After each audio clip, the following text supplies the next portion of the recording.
Olá, querido aluno. Eu sou o professor Heitor Victor e a gente vai ter uma super videoaula hoje de redação, apesar de eu ser professor de língua portuguesa. A gente vai falar das estratégias de persuasão. Talvez aqui a gente tenha a alma da dissertação argumentativa. É aquela que vai ser cobrada na competência como a sua argumentação propriamente dita. É basicamente isso. A gente usa as estratégias de persuasão para desenvolver os tópicos frasais, ou seja, para embasar a hipótese que a gente levanta em cada um dos parágrafos de argumentação. Então, domine as estratégias de persuasão e sempre você vai ter à mão maneiras de tornar a sua argumentação mais contundente na hora de escrever a sua dissertação argumentativa. Vem comigo que você vai entender aí quais são alguns dos modelos de estratégia de persuasão. Existem vários outros. Trouxe aqui talvez os mais relevantes, os mais importantes. Vamos nessa. Eu costumo dizer para os meus alunos que argumentar e persuadir é como lutar, né? Você está sempre preocupado em defender as suas ideias, em atacar as ideias contrárias e, acima de tudo, é preciso estar sempre sobre uma boa base para você conseguir chegar até o final de maneira coerente. Então, argumentar se assemelha, sem sombra de dúvidas, a um duelo das artes marciais, pois está pautado em ataques e defesas, sempre sobre boa base, antecipando os ataques do adversário e tentando ser contundente e eficaz com o menor número de golpes possíveis. No nosso caso da dissertação argumentativa, a gente está pensando aí em 2 golpes, né? 2 argumentos. É o que dá para a gente usar nas 30 linhas que o vestibular costuma cobrar. Então, tenha em mente que se trata aqui de uma metáfora, mas uma metáfora bem importante para a sua argumentação. Você precisa dizer alguma coisa, você não pode entrar num combate e ficar parado, ou ficar apenas se movendo de um lado para o outro. Você precisa trazer uma tese que você queira defender, ou seja, você precisa ter uma meta com a sua argumentação. No caso, é defender bem a sua tese. Se fosse uma arte marcial, uma luta, seria você derrubar o seu adversário. De forma objetiva, o que eu quero dizer é que o seu texto não pode ficar apenas informando o leitor de alguma coisa, ou seja, se movendo de um lado para o outro. Você precisa provar alguma coisa, atacar alguma ideia, defender uma hipótese. Então, é por isso que essa metáfora é importante, para que você saiba que é preciso sair do lugar. É preciso tirar o seu leitor ou o seu corretor da zona de conforto de alguma forma. E a gente consegue isso por meio das estratégias de persuasão, sem dúvida. Não podemos esquecer também que na argumentação é preciso manter a coerência. A coerência talvez seja o chão, né? O piso onde o combate vai acontecer. Você jamais deve sair do ringue, ou seja, você jamais deve sair da coerência na sua argumentação. A coerência é a característica daquilo que tem lógica e coesão, quando o conjunto de ideias apresenta nexo e uniformidade. Para que algo tenha coerência, este objeto precisa apresentar uma sequência que dê um sentido geral e lógico ao receptor, de forma que não haja contradições ou dúvidas acerca do assunto. Portanto, galera, a coerência é você se manter longe das contradições, se manter próximo das verdades, nunca trabalhar com mentiras e, acima de tudo, ter um fio condutor que vai do início ao fim da sua redação.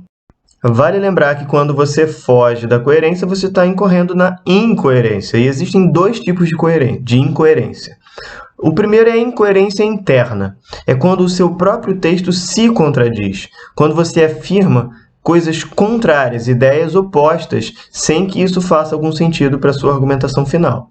Então, toda vez que você coloca no próprio texto alguma coisa que contradiz o que você mesmo disse nesse texto, você está incorrendo em incoerência interna.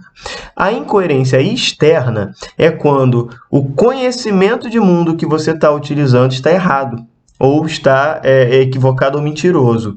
É quando você traz uma informação do contexto e não respeita a verdade. Imaginemos, por exemplo, que alguém fale que quem venceu a Segunda Guerra Mundial foi o Japão, por exemplo. Isso é uma mentira, uma inverdade. Ou seja, se você usa isso na sua redação, você está incorrendo em incoerência externa. Usei um exemplo bem espalhafatoso para você entender bem, mas muitas vezes, de maneira sutil, a gente deixa passar essas informações. Como quando você propõe um projeto de lei, quando deveria ser uma emenda constitucional. imaginando que você queira alterar a Constituição. Então, é preciso tomar cuidado com esse tipo de coisa. A propósito de que agora, com o Google, qualquer corretor pode consultar e pesquisar a informação que você trouxe facilmente e instantaneamente. Então, qualquer informação que não seja verdadeira, que você não tenha certeza, é melhor não usar no seu texto. Mas, você mantendo a coerência, mantendo uma boa base de argumentação, você precisa partir diretamente para as estratégias de persuasão. Eu tenho aqui uma lista delas com alguns exemplos para você se basear de como você pode convencer uma outra pessoa usando algumas das ferramentas, das estratégias que a gente tem à mão. Tá bom? Vamos então à lista dessas estratégias de persuasão. Esse primeiro aqui, provavelmente, você já ouviu falar. Na verdade, ele vem se tornando uma febre na redação que a galera vem usando aí no vestibular. Tanto que no último Enem, a banca nos aconselhou, como corretores, a observar se a autoridade, se o argumento de autoridade tem real pertinência para a argumentação. Isso quer dizer que não tem como você cristalizar uma estratégia de persuasão e tentar enfiá-la em qualquer argumento. É preciso ter cuidado para ver se há a boa e velha coerência interna. Mas vamos lá. O argumento de autoridade é aquele que se apoia no conhecimento de um especialista da área. É um modo de trazer para o texto o peso e a credibilidade da autoridade citada. Por exemplo, conforme afirma Bertrand Russell, não é a posse de bens materiais o que mais seduz os homens, mas o prestígio decorrente dela. Vejam, eu trago aqui a teoria de um pensador que, de alguma maneira, vai sustentar o tópico frasal posto anteriormente. Eu poderia estar, por exemplo, falando do status do consumismo, o status gerado pelo consumismo e de como a sociedade se tornara materialista, por exemplo. Aí eu trago a minha hipótese e eu vou embasar a minha hipótese com base em uma autoridade no assunto. No caso aqui, o Bertrand Russell. Mas na falta de repertório para você trazer aí um grande pensador ou uma grande autoridade, um grande pesquisador em determinada área, você pode lançar mão do argumento de consenso, também chamado de axioma. É quando você traz em enunciado, como alguns enunciados não exigem a demonstração de um especialista para que se prove o conteúdo argumentado. Nesse caso, não precisamos citar uma fonte de confiança. Ou seja, você traz uma informação que é amplamente aceita pela sociedade. Veja que aqui eu não estou falando de senso comum. O senso comum é uma forma simplista de pensar um problema. Eu estou falando de consenso, algo que é tão certo que todos já aceitam, como, por exemplo, de que não é legal matar uma outra pessoa. É um consenso na sociedade que o assassinato é um crime. Toda vez que você puder usar um consenso, você usa, que será uma estratégia de persuasão também, de menos impacto que a argumentação de autoridade, sem dúvidas, mas para casos em que você não tem a que recorrer, fica a dica aí. O exemplo aqui é o seguinte: o investimento na educação é indispensável para o desenvolvimento econômico do país. Repare que essa afirmação não precisa de embasamento teórico, pois é um consenso global, né? É consenso que investir em educação é importantíssimo para um país. Então, você pode usar isso para embasar uma hipótese sem que tenha necessidade de maiores comprovações. A despeito de muita gente achar que não é possível ou não é uma boa estratégia de persuasão, você tem aí a comprovação pela experiência ou observação, ou o glorioso exemplo particular, né? Quando você traz algo do seu próprio conhecimento que pode ser útil para embasar o seu argumento.